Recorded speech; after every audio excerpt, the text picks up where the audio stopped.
Do you think that men should play in women's sports? I really don't have an opinion on that. You don't? I'll bet you do. No, I'm here about no Pizza. tax on tips. Yeah. The Joey Show. Morning, folks. Welcome to the Joey Show. I'm Joey Avery. Exciting program for you today. We have a lot of ground to cover. A lot is going on in the world. But first off, the first thing we need to discuss, you need to get out there and go ahead and do a wellness check on your friendly local neighborhood manosphere or manosphere adjacent streamer, because something is happening to them this week. They're dropping like flies. I don't know what is happening with this. We've got Sneako's getting punched in the street. Clavicular has OD'd on a brand new drug. And some of you just had an aneurysm because you're like, what sentence did he just say? I'm going to fill you in. If you're like, if you're chronically online and this is like the 9th person you've seen talk about this today, and you have carpal tunnel and you're tweaking out because the algorithm has turned your brain into one constant scroll, don't worry, we will analyze it. And if you live a normal life and you're like, what sentence was that?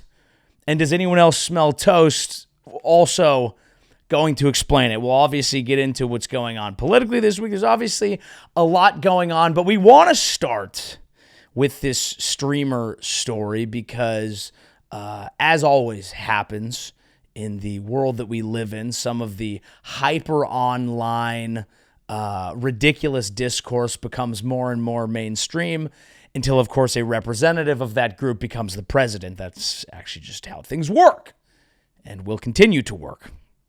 Now, in the streaming world, there is a gentleman that we've covered briefly in the past named Clavicular, who continues to gain in clout dominance for his pioneering civil rights work in the era of Looksmaxxing, trying to make yourself as hot as humanly possible so that life will be better, because if you don't ascend, then it's basically a caste system, frankly. If you're not familiar with the Looksmaxxing concept, it's basically like if you're hot, things will be better for you. There's a halo effect. You're able to mog people, right? And if you're not hot, then you're like an untouchable. Untouchable, it comes from the Indian caste system, where there's a whole group of people that are not allowed to do anything nice or have nice things because people go yuck. And if you hear it from the Looksmaxxers, they're basically like, yeah, if you're a 2, you're fucked. You're fucked. Enjoy it. That's basically it. Now, this guy OD'd on stream this week. Okay. What's happening there? He basically, I'm going to walk you through it because I've compiled some clips for those of us, all of us, who don't watch live streams because we're too old for that. It basically, like, the world has gone from, obviously for a long period of time, people just talked face to face, and that was it. And then people introduced cave paintings. They would kind of draw, oh, that's a deer. Oh, look, it's the sun. Oh, maybe the sun and the deer, you put them together, maybe that means something. Now, at the time, the elders were like, no one even look at fire no more. Everyone look at cave. And it was dramatic at the time, but they moved past it. And then people started inscribing things. And then there was kind of like oral tradition. People were really telling stories, and then people started inscribing them. And then people were like, dude, writing is going to ruin everything. When they first started writing things down, people were like, this is going to ruin your brain. You guys are idiots. So then the written word came out, and that was controversial because people were like, okay, yeah, what, are you just going to write things down? Your brain's not going to remember anything. You're going to become dumb. And then radio came out, and people were like, dude, you're not reading anymore. You're just listening to the radio. What are you, an idiot? And then TV came out, and then people were like, okay, you just sit in front of the boob tube all day? That's all you're going to do. You can't even sit down and listen to a story or even read a book. You should be reading. You should limit your screen. And then the internet came out, and it's like, you watch TV shows? What are you, a genius? You sit down and watch an entire 30-minute show. What are you, a genius? I've been scrolling TikTok and listening to pods. And then live streaming came out, and now people are somehow have the attention span to watch motherfuckers walk around for 10 hours waiting for something to happen. But now you've combined the real world with the fake world, and this to me is a huge problem. We're going to get into this young gentleman's OD. But there's one thing that I preach on here, that like when you go through everything and you're paying close attention to everything that's going on in the world, and you're like, holy shit, there's a war going on. And then you have to integrate that with, also my boss needs a report. And so you're just fucking stressed out because your boss is asking you for 12 things. The world feels like it's going a weird direction. There's AI floating out there that's like, oh, it's going to take your job. And also it's actually taking up all the resources, and it's actually going to lead to more concentration of wealth. And it's only going to be a few people. And you're like trying to like listen to that and pay attention. And then you're like, damn it, everything feels bad. And then what do I say? I say, hey, all that's true. Pay attention. Go touch grass. Because the things that have always made you connect with the world, the things that have always been nice and worth living, they're still there. You can still go to a park. You can still sit by, you can put your tootsies in a river. How nice is that? You can dip a toe in the water and think about what that means. Isn't that nice? Maybe if you're feeling real fancy, get a picnic blanket. Get a picnic blanket. Bring someone you like. Touch their leg. Ooh. Little bottle of natural wine, maybe an orange wine, maybe the internet's fried your brain so much that you're like, I can't even afford the dopamine from alcohol, and you have a prebiotic soda, whatever you want. You can do that, and you can touch grass, and it can help you kind of disconnect. Now, my concern with the streaming world is it has cut off that as an option. Because you have these kids who are getting rich doing IRL streams where they take the internet and they walk around real life. And then you can never touch grass because you've fused the worlds.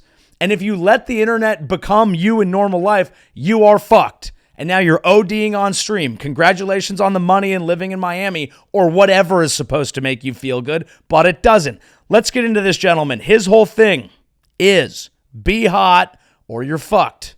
That has blown up. That has become the most popular thing in the world because a lot of kids these days are like, well, if nothing else matters, here's something tangible. Here's something I can do. If I'm looking around at things and the reality of what's happening and or the way that it's constantly coming into my face has made me a nihilist, maybe I should just focus on getting hot and trying to talk to chicks.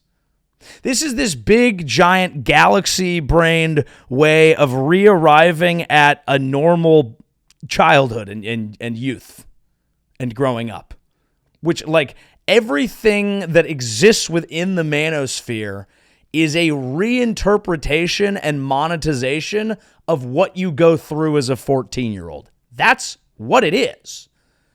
You're like, wait, get chicks? Chicks dumb. Chicks dumb whores. How do I get more of them?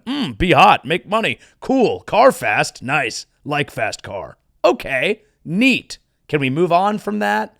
Maybe, maybe not. It's going to be good content. There's always going to be disaffected young kids. I would rather them be watching a dude who's like, be hot than a guy who's like, get a gun. So that's at least something. Maybe he's a positive influence on the youth. I don't know. But he's taken a drug here and he's OD'd on stream. He's okay. So we can have, again, as much as I don't have a ton of respect for the person and or the message or whatever, but you know, hey, success is success, Riz is Riz, the kid's doing well. I wouldn't make fun of him if I thought he was, you know, in serious trouble here. But let's just see what happens. He takes a drug, okay, and we're going to play this out. The B-Max.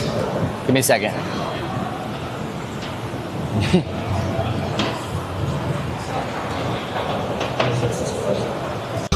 Okay, so there it is. He's B-maxing. He needs to B-max. So he's taking a drug. I'm not an expert in these drugs. I'm a little old school, okay? When I was growing up, you just fucking butt chugged some Coors Lattes with the homies. Tried to fucking rip, I didn't actually butt chug, but vibes-wise, trying to rip one out of a beer bong with the homies. Okay, maybe smoke a little weed. Maybe smoke so much weed you have an anxiety attack. And during that anxiety attack, what do? You actually self-reflect, something that I don't know if the Looksmaxxing community is doing. Now, what I have read thus far is that he's doing some drugs. They're a little cutting edge. And one of them essentially turns into like GHB when in the stomach. GHB, party drug, I believe large in the clubbing community, large in the gay community.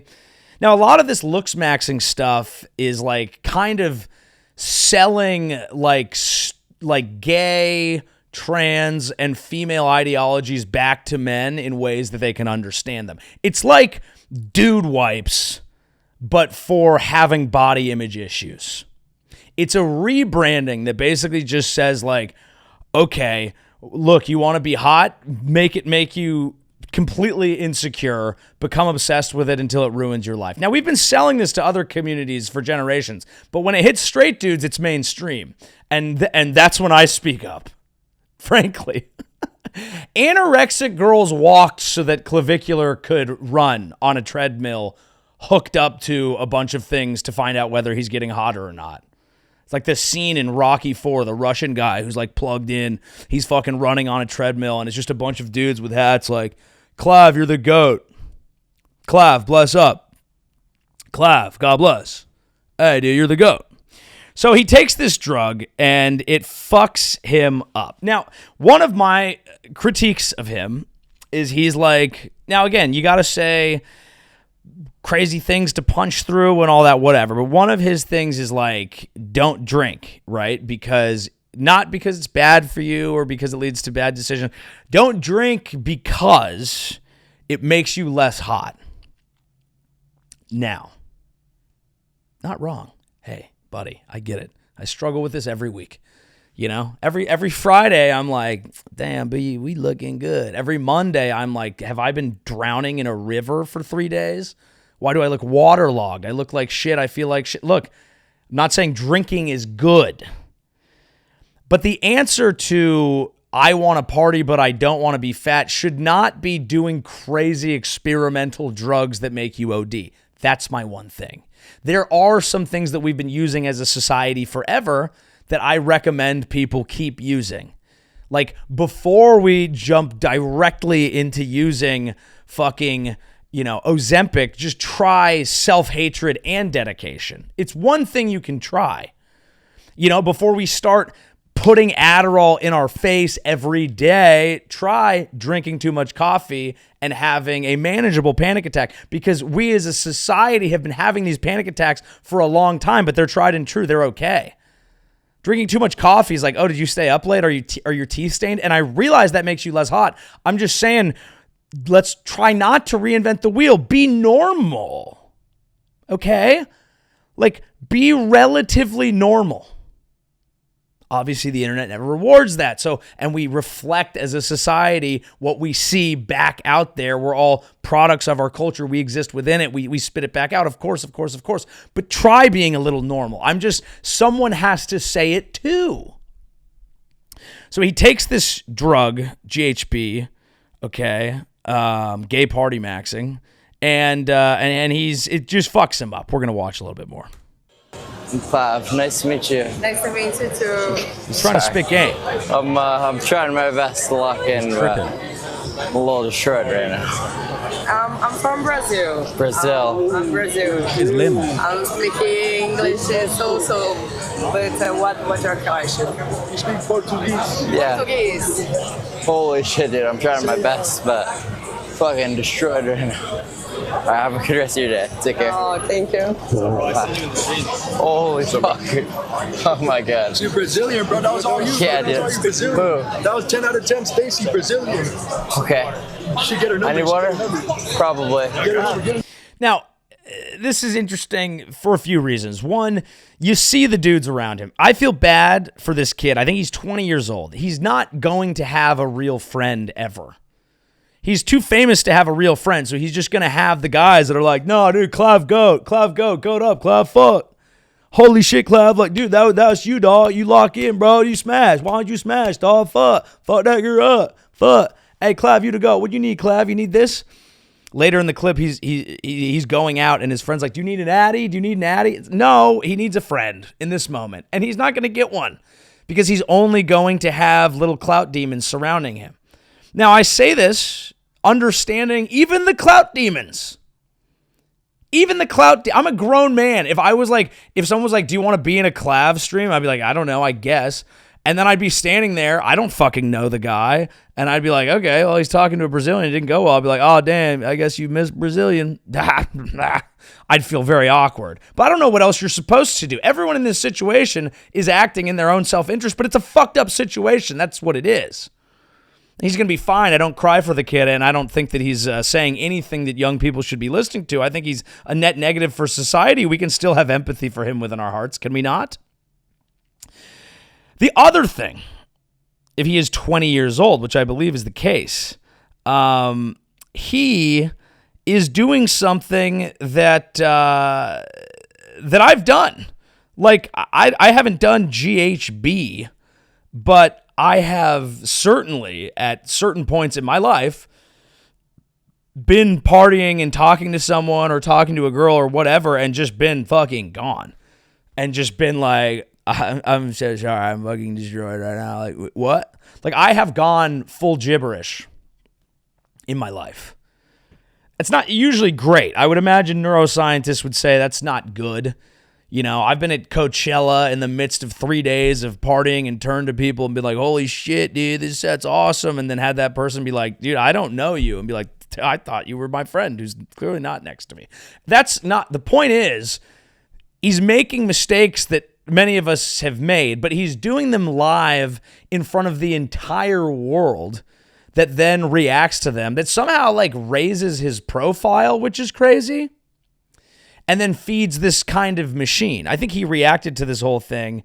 He wrote, just got home. That was brutal. The content creator wrote beneath a selfie on X Wednesday, which gave fans a look at his bloody face. All the substances are just a cope trying to feel neurotypical while being in public, but obviously that isn't a real solution. The worst part of tonight was my face descending from the life support mask. So there it is. That is some self-awareness and kind of a sad statement. But again, somewhat relatable. I think we all sometimes use substances to try to feel neurotypical while in public, whether or not you consider yourself motherfucking divved up. Neurodivergent as shit, divved up. And by the way, we might have divved up hats in the works right now. But it's just a bad situation. So we continue on here. Dude's absolutely torched. People are taking photos with him. What's up? This dude has a shirt that says, "Gets no pussy," with an arrow pointing to his face. And we all have the same haircut, the same relative bicep definition. I don't really know what's happening anymore in society. But the streamers who are doing well are not doing well. Here's the final clip. Oh my god. Holy fuck. Torched, sitting there. What? How fucked up are you? Dude, I'm gone. Water would be good. Oh my god. There we go. Oh my god, that was really shit. Holy fuck. Holy beat. Yep.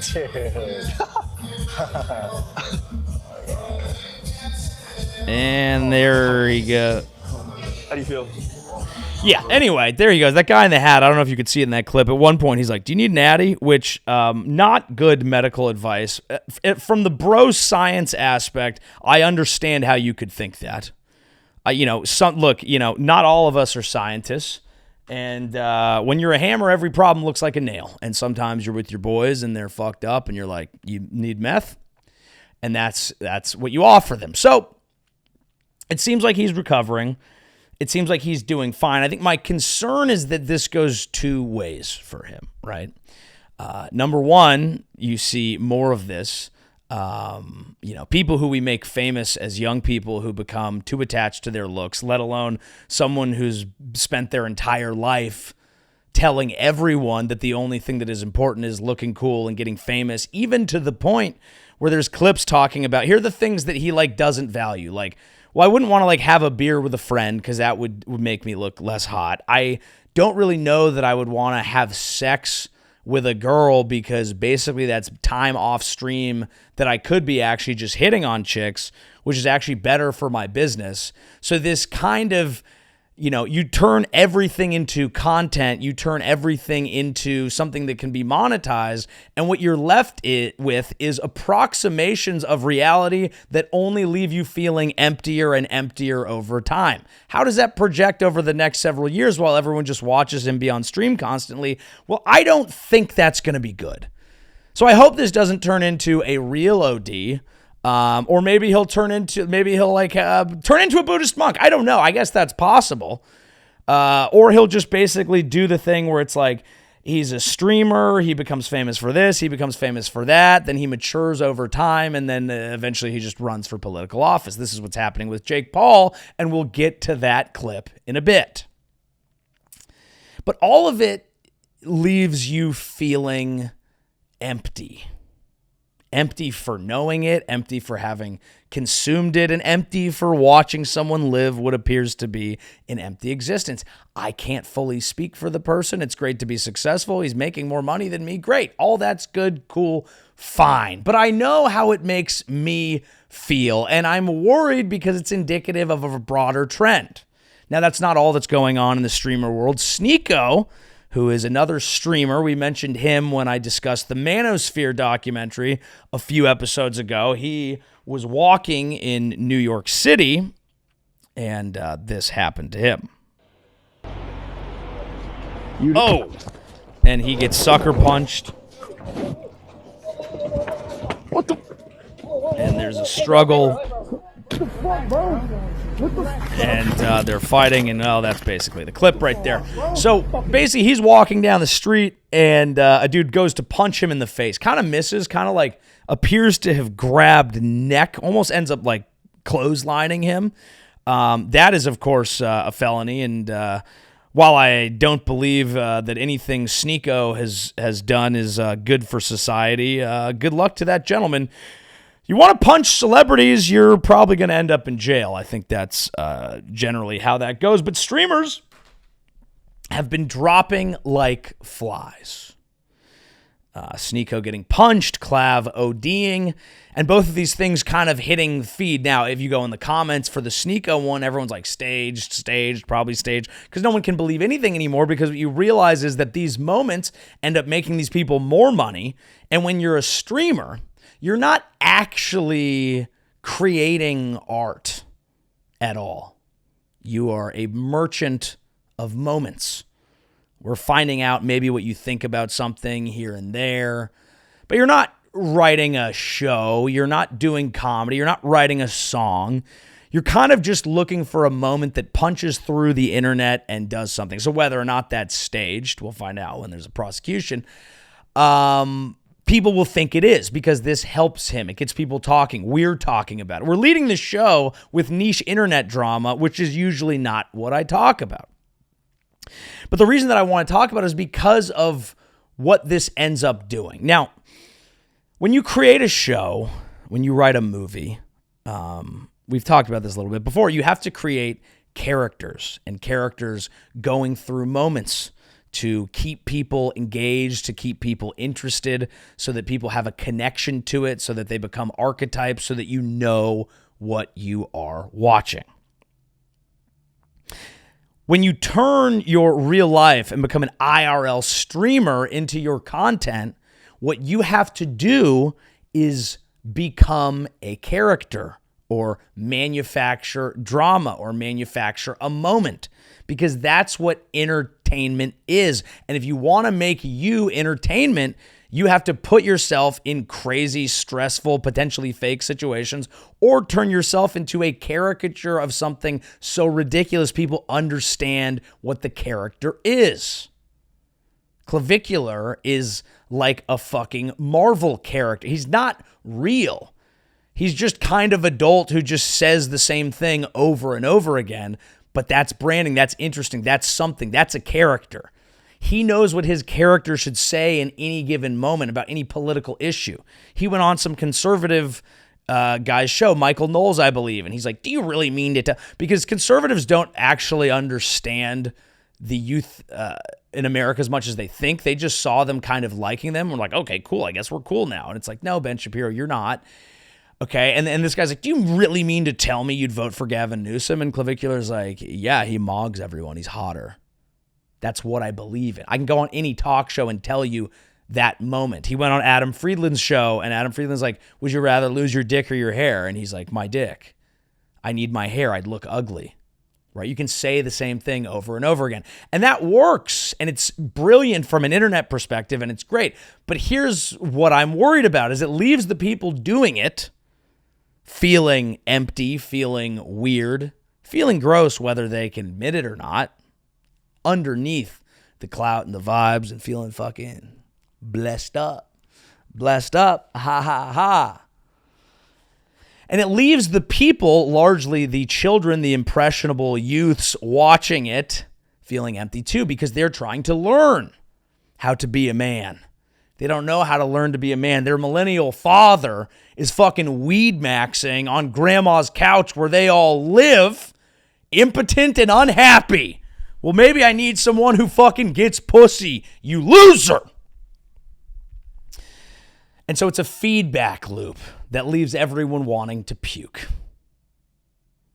Now, like I mentioned, there's Jake Paul now running for president. This enters the political sphere in an interesting way. Now, when we're talking about Sneako and Clavicular, okay, and I realize this is a lot for the podcast listening part of my audience who's not on YouTube, who just listens to the audio and is older and plugged in. This, you might have needed to take an Adderall to understand all this. Well, here's one more pill you're going to need to swallow, because Sneako is kind of the red pill space and Clavicular is of the black pill space. We're going to break this down, okay? Because this is important to understand.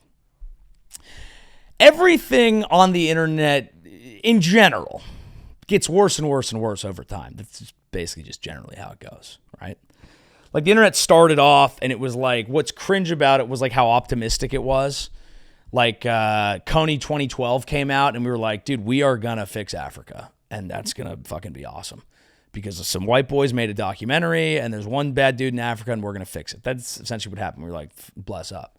And then that didn't work, so the dude ended up jerking off in the street in San Diego. That's how that ended. Now, it goes over time from the kind of like optimistic, like Barack Obama Facebook era into the, okay, hope and change isn't everything, and you know we don't actually have time to read any things anymore. We need crazy, ridiculous, punchy, insane shit. The Twitter era, the Trump era. And then that kind of led to this manosphere area, this red pill thing where it's like, dude, society is stacked against you. They want to fucking keep you down. And the manosphere stuff, the negative side of it, is very anti-women. It's very shitty. It's like, you need to be this kind of guy. You need to fuck tons of bitches. And like, women don't know shit. It's kind of like, it's almost like going back to the basest instincts of man, right? But like, at some level, they're still kind of saying like, yo, get your money up, dude. Work hard, get a fucking Lambo. You could have all the girls, you could have the life. And yeah, you have to be horrible to women, but like get your money up. You know what I mean? And then now that has given way to the black pill space, which literally thinks the red pill guys are cringe because they even thought they could be pieces of shit. The black pill space is way more nihilistic. It's basically like you are who you are. And you can't really level up. Like your life is predetermined, but maybe you can ascend through being hot. And if you focus on changing just hotness, like maybe you'll be fine, but maybe not. Maybe you're just fucked anyway. Black pill's like, this is actual reality. Red pill guys are fucking delusional because most of the guys following it are just literally buying into MLM schemes, but for men. Instead of selling beauty salon equipment, instead of selling, shampoo to their female friends being like, I'm a business owner, they're paying money to Andrew Tate to be like, I'm learning how to fucking beat the Matrix, dude. And everything really is just a new scam for idiots. The entire Trump campaign was obviously that, but we'll set that aside and come back to it later. But that's kind of what it is. The black pill space, and I'll give them credit for this, is kind of like, I'm not even trying to sell you shit, dude. The world's fucked. Try and be hotter, whatever. Sub to my stream, though. Sub to my stream, and we'll start an online community. And the funny thing is, and we look at how this intersects back with politics, you know, going back, politics has always been a game of mass media. We think it's a battle of ideas. It's not. The average American is fucking uninformed and kind of stupid, and also completely susceptible to entertainment. And it was like that the famous Richard Nixon versus John F. Kennedy debate, where anyone who listened on the radio thought Nixon won. But anyone who watched thought John F. Kennedy won. John F. Kennedy is widely credited as being the first TV president. Nixon wised up down the line and ended up working with Roger Ailes, who came from the TV space, started creating good TV stuff for the Nixon campaign, got him elected, turned his TV entertainment thing into Fox News. Fox News becomes an entertainment source that gets a bunch of Republicans elected. So you have this TV era, but then Obama was one of the first to really mobilize on social media. And we mentioned there was a Facebook era, but then Trump himself co-ops the entire Fox thing by being really the guy from the Twitter era. And what we now are going to have is like, I guess we'll have an Instagram era, a TikTok era, but eventually when these guys get older, there's going to be a streaming era of president. As much as we're laughing and joking about what a fucking joke Clavicular is, because he's just like, all that matters is being hot, or Sneako and the ridiculous shit that he says and getting punched on the street. Oh my God, we'll laugh at him now. Some of these idiots are going to fucking run shit. And that's going to be really embarrassing. For who? All of us. Yep. I say hopefully not, but I'm just saying, people laughed in Trump's face. A lot of us, we all did. Well, now he's president, and now the world gets to laugh at us. But here is a clip that tells you who is thinking they might be the presidential candidate who comes out of the YouTube era. Mr. Paul, take it away.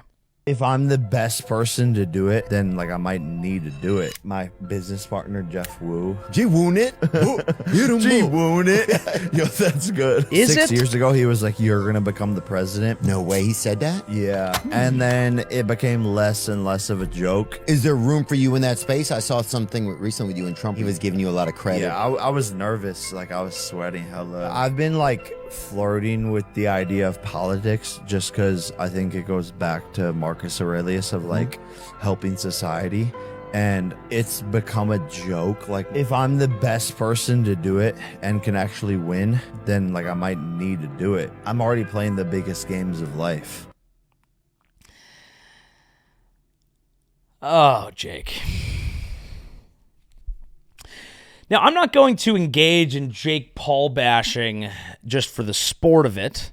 I've met Jake. He's a nice gentleman, but he is very successful, and he's been very intelligent in manners of, making his career work online. But he is, as you can tell from that clip, an idiot.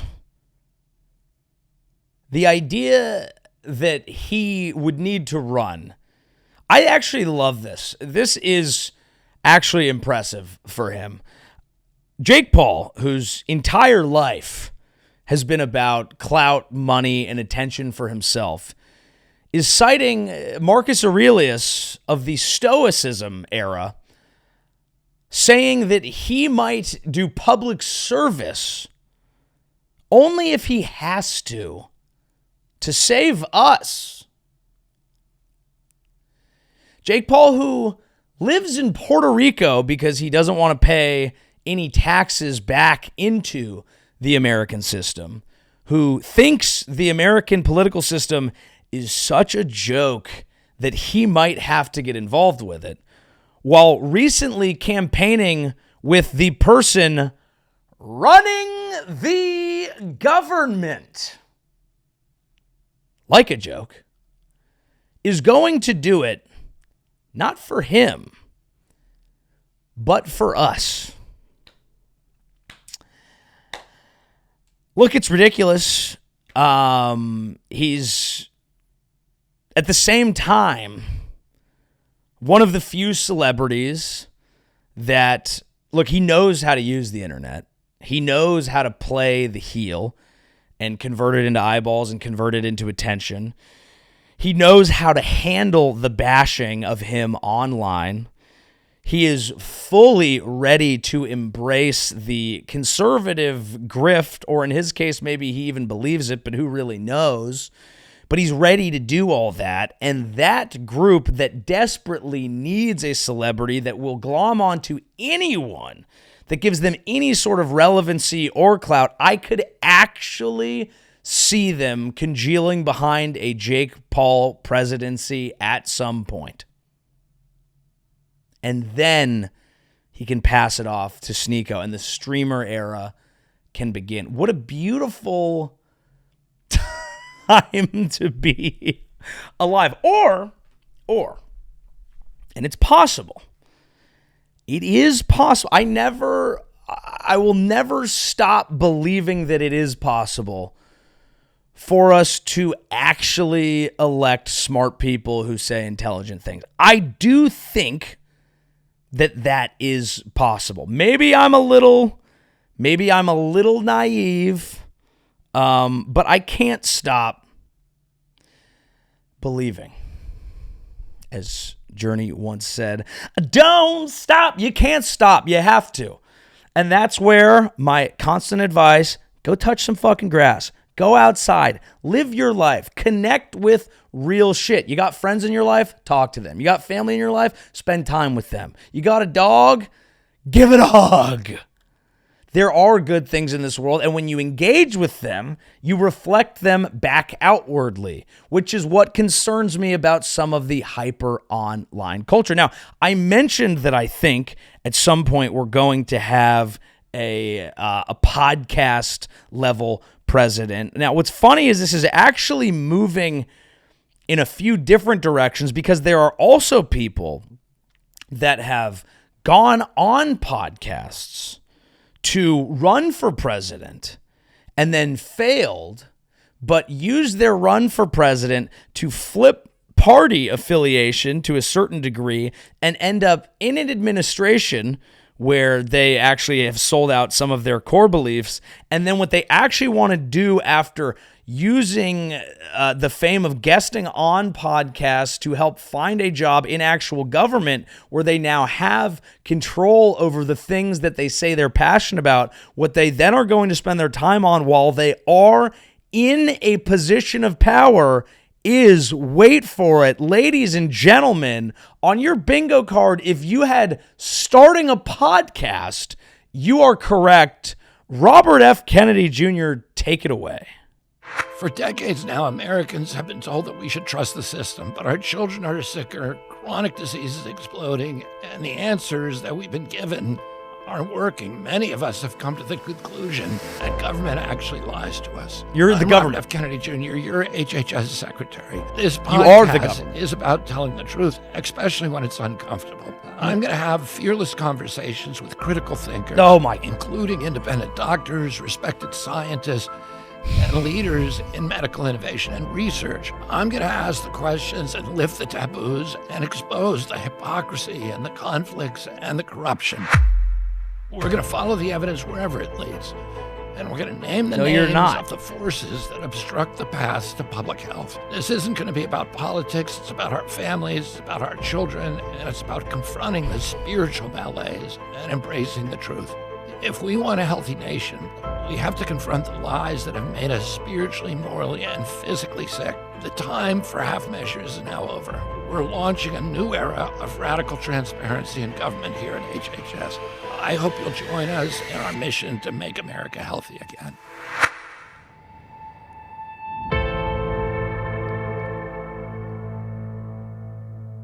Nope.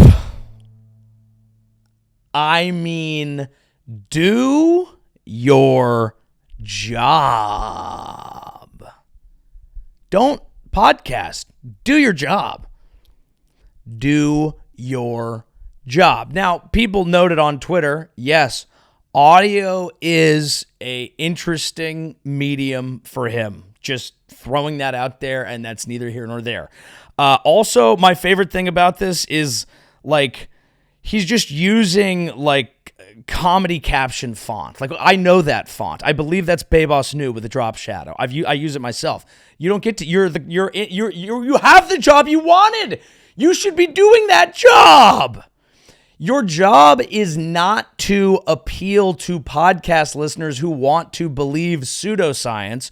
Your job, legitimately, was to take your outside perspective, which critical of it you can be, okay, but the appropriate thing to do in his situation. So let's say you think everything he's saying is he's full of shit. Okay, let's say everything you think he said is 100% true and he's the genius, and no scientific study that has used the scientific method to disagree with his non-complete scientific method arguments. Everything he's ever said is right. Okay, whatever.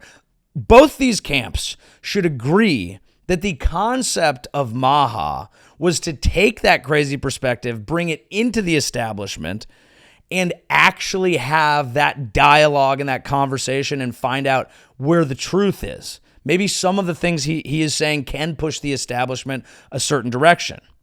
Instead, he just goes in, fires a bunch of the people who have done a decent job at their job, probably gets some shitty ones out of there too, and then goes, I'm going to start a podcast where I interview random other people and tell it back to you. We don't want a podcast. We want you to do your fucking job. I'm a comedian. I should barely have I'm wondering if this is a waste of time. I'm sometimes guilty. Like, should I even have a podcast? This motherfucker's in the government being like, I'm going to tell you what the government isn't telling you, bitch. You are the government. Just do your job. Now, I like the idea that government officials need to be transparent about what they're working on, need to tell people about what they're working on, but there are channels and methods of doing that. Interviews with journalists, people who push back, who can ask good questions. That's great. Who the fuck is going to listen to this? Now, the thing that really kills me is the pitch of this, okay? I'm going to replay this. All right, 13-second more. I'm just going to replay this. Government actually lies to us. I'm Robert F. Kennedy Jr., your HHS secretary. This podcast is about telling the truth, especially when it's uncomfortable. I'm going to have fearless conversations with critical thinkers. Okay, that is the premise of every podcast ever.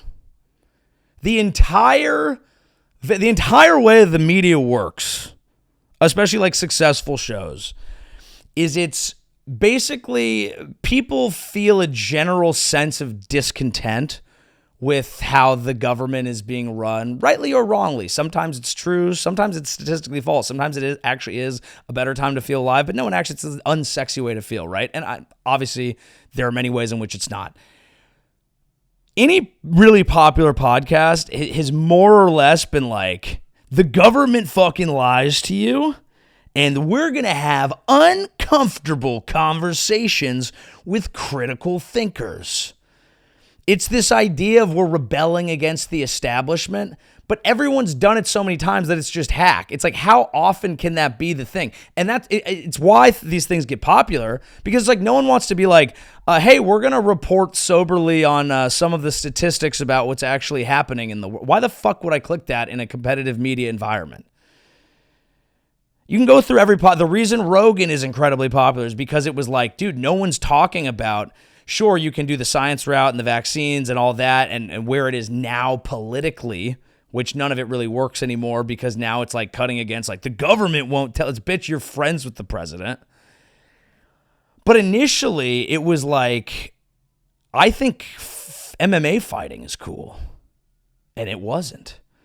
I think comedy is really cool and mainstream, and long-form conversations with them would do well, and that wasn't popular. And it's all these like, we're going to fight against it. And so he's literally doing like a ChatGPT rendition of what, like, hey, could you have me advertise my podcast? ChatGPT in 1 second would basically be like, I would frame it as the government lies to us, so we're going to have uncomfortable conversations with critical thinkers. You know when that doesn't work, bitch? When you are the government. You can't have it both ways.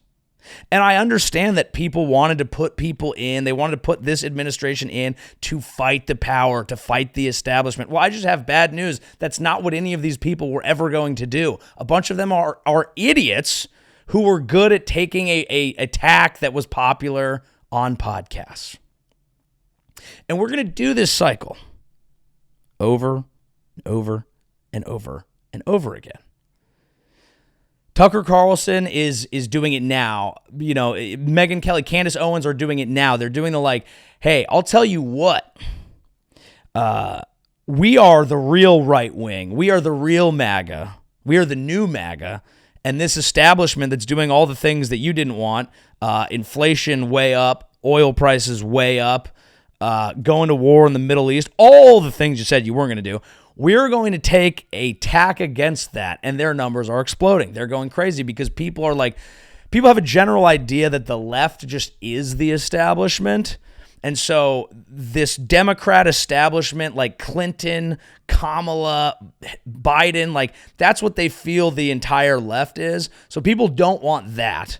So then they're like, well, we want Trump. But then for some reason, people looked past the fact that he's always been a con man and an idiot. Okay, fine. Now he's that. Now he's part of the establishment too. So they can still do this kind of like, we're the right, but we're actually fucking rebelling. And their numbers are going crazy. If they got in, would it be very different? I don't know. I don't really take them at their word. I think you should be dubious of doing the same. That's what I think.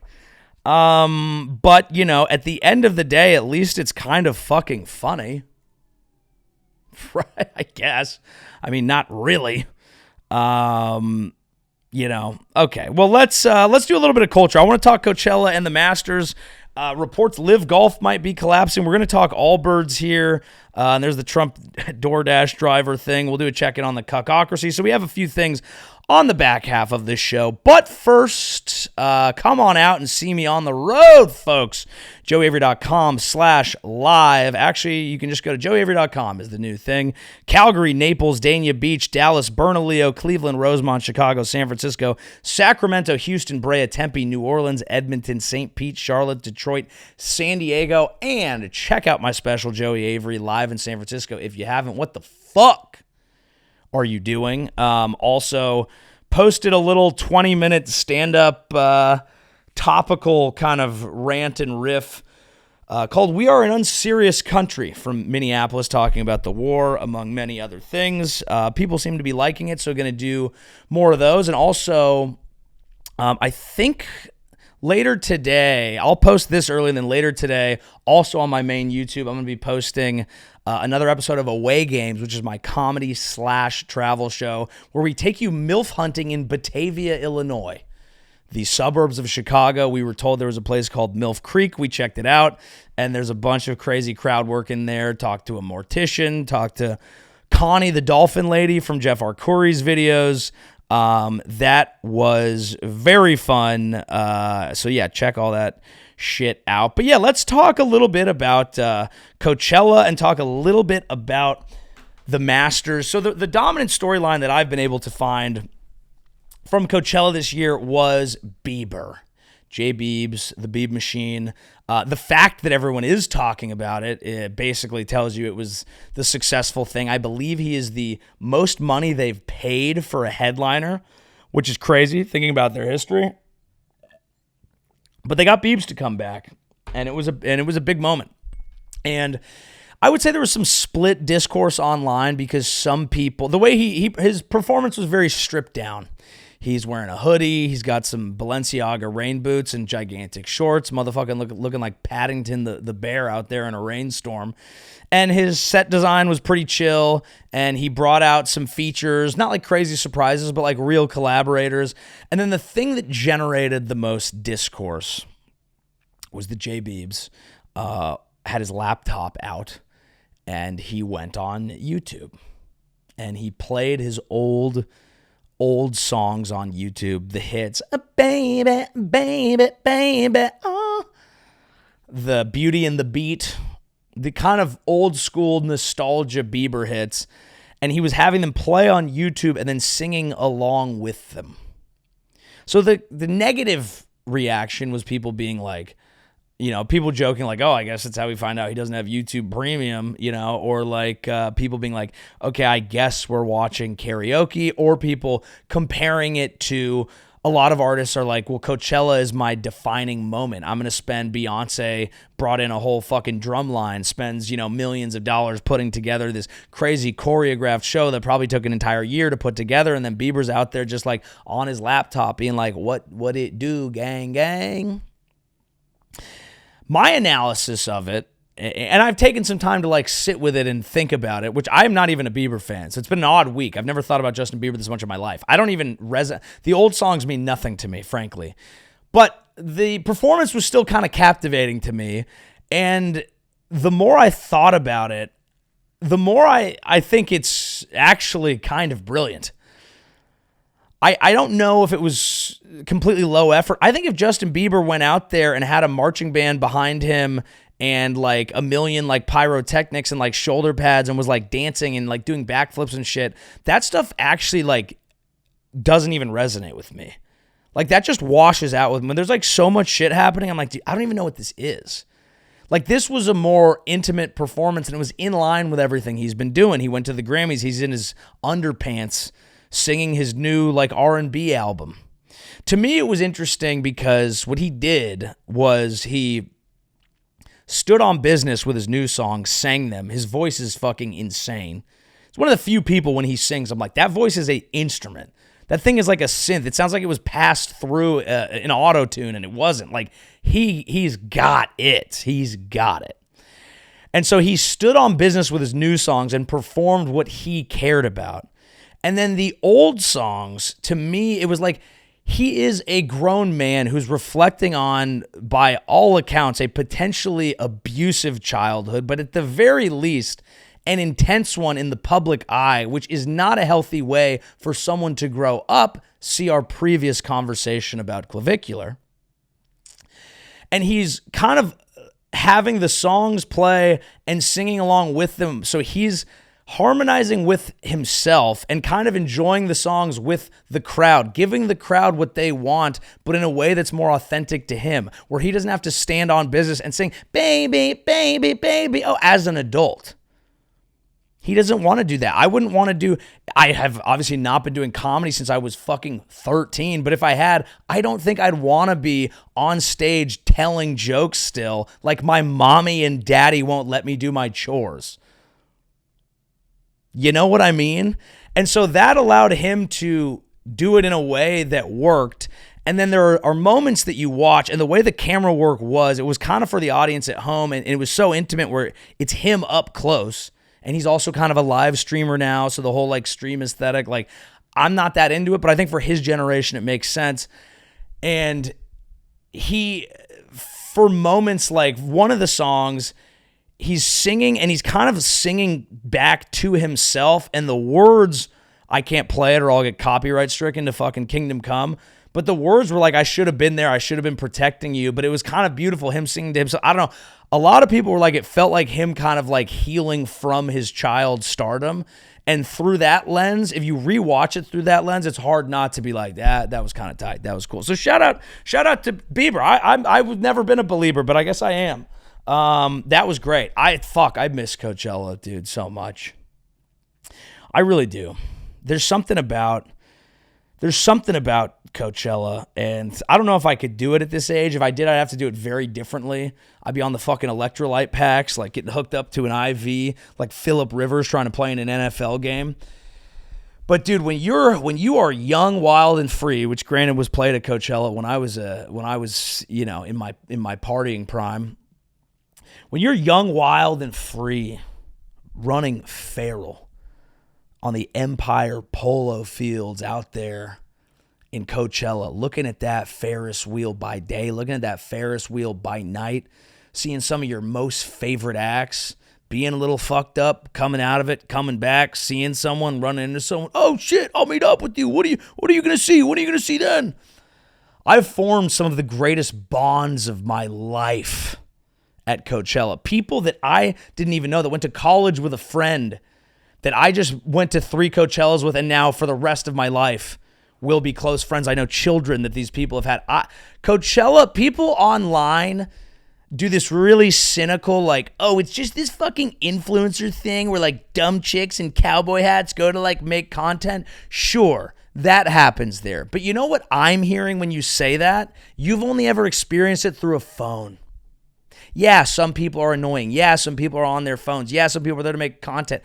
If you're there, you don't give a fuck about the fact people are taking a selfie because you get to see 10 of the best concerts you've ever seen, 3 straight days with some of the best friends you're ever going to have in your life, riding some of the greatest highs you're ever going to ride. And yeah, maybe you'll get some fucking cute pictures too. But bitch, it's a great time. And if you don't see that, you're just hating.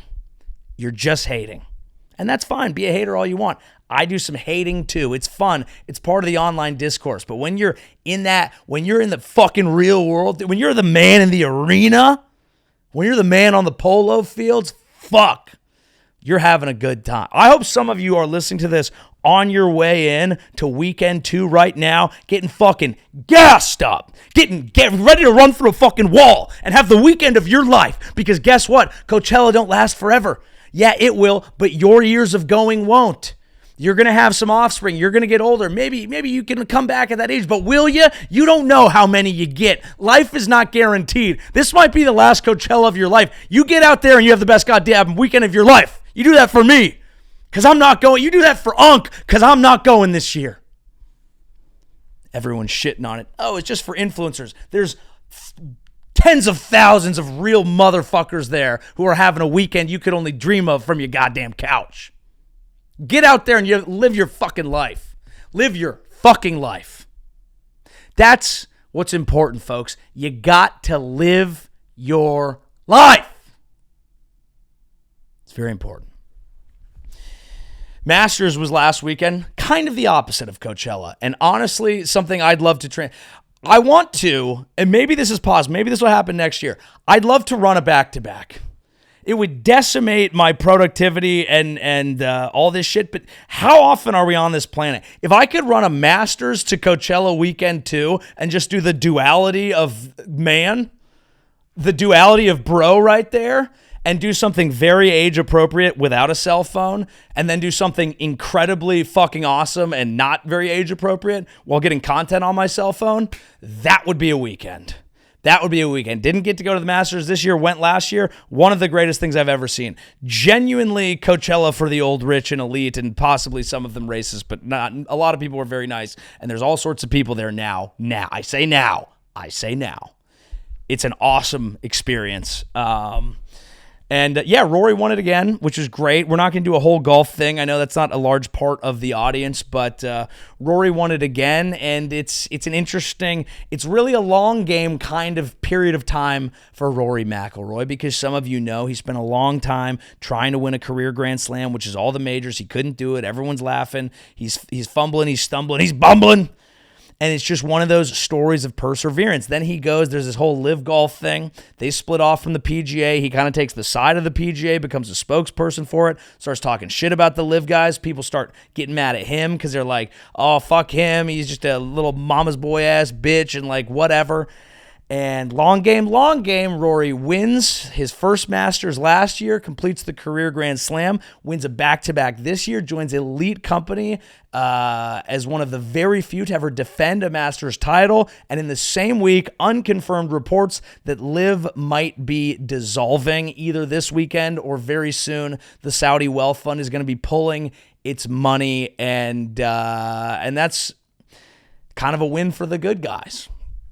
And even if you think Rory's annoying, and now that he's started winning so much, people are going to start hating him, because that's how life works, okay? If you're successful, people will hate you. There's always backlash. But then there's backlash to the backlash. So you got to wait around until your correct backlash cycle. It's a Bo Burnham quote from Inside that I use frequently, from a very depressing song, and he says, the backlash to the thing that's just begun. That is how the world works. There's backlash, then backlash to backlash, then the backlash to the backlash to the backlash, and you just kind of hop on whenever you feel like hopping on. There was a whole thing at Coachella with Sabrina Carpenter. I guess someone did some Mongolian warbling, And then she was like, oh, I didn't like that sound. And then people freaked out on her because like, oh, so you fucking hate Mongolians now? You fucking bitch whore.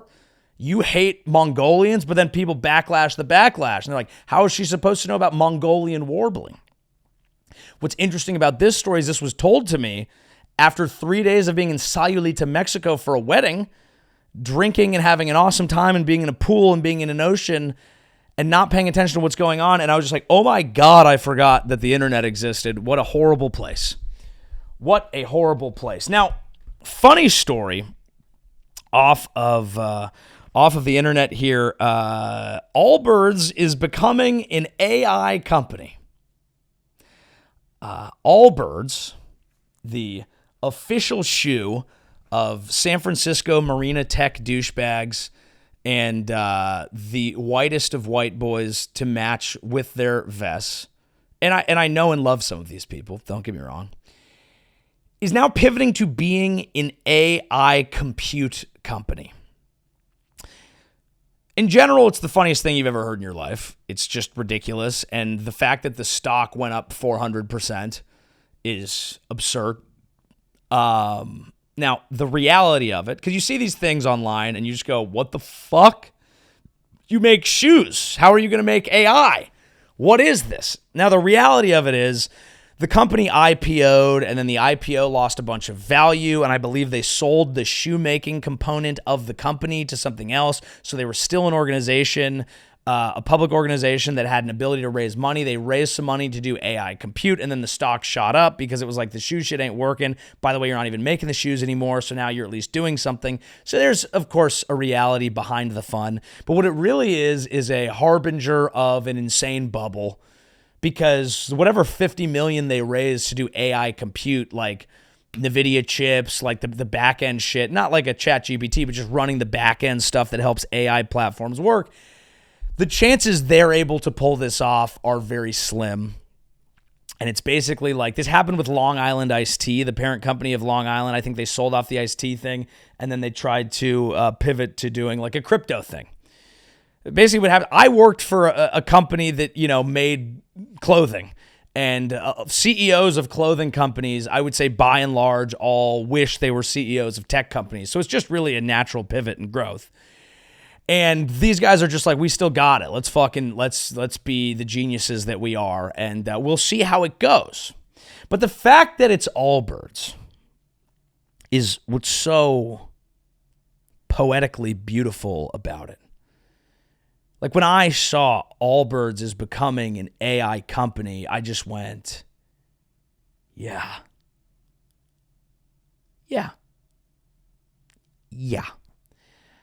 I've lived in San Francisco long enough to see the people who wear Allbirds shuffling into Balboa Cafe for an espresso martini, living in the marina. The people that every other part of San Francisco jokes about, makes fun of, but they actually would never know because they don't go those places, They were destined to be an AI company. Those shoes are the AI of shoes. Yes, I think those shoes would go splendidly with your button-down shirt. Yes, those shoes definitely tell people, I'm a professional, but I'm also here to have a good time. Yeah, that shoe was made by AI before AI existed. Time is a flat circle, and I think AI used the AI compute of Allbirds AI company to time travel and then create the Allbirds shoe to create a self-fulfilling travel loop, which has created the entire world that maybe it's always been Allbirds. Maybe it's not all for the birds. Maybe it is and always has been Allbirds. So I wish them luck. I hope they become the number one company in America. I do. I'm not. I am thinking it's more likely that they will fail, and that they will and that they will basically just, prove that we're in a bubble. But it's also possible that they will become the most successful company in American history, and you could buy that stock now, and it'd be a great value. I'm not going to, but you could certainly do that. Rounding out here, Trump Cuckocracy check-in. If you need familiarity with that concept, I covered it at length on the last episode. I think that's going to be a foundational principle here, and one of his main cuckocracy obsessions has been getting Fed Chair Jerome Powell out because he dares to not lower the interest rate when the lights of the economy are blinking red, and Trump, of course, has no interest in underlying fundamentals of anything, only loyalty and hoping he can patchwork things and make the S&P go up in the short term instead of paying attention to any sort of long-term health of the country or anyone other than his direct family business dealings or personal donors or people who have sucked his dick recently. I mean, it's just boring, but it's an update, and there you go.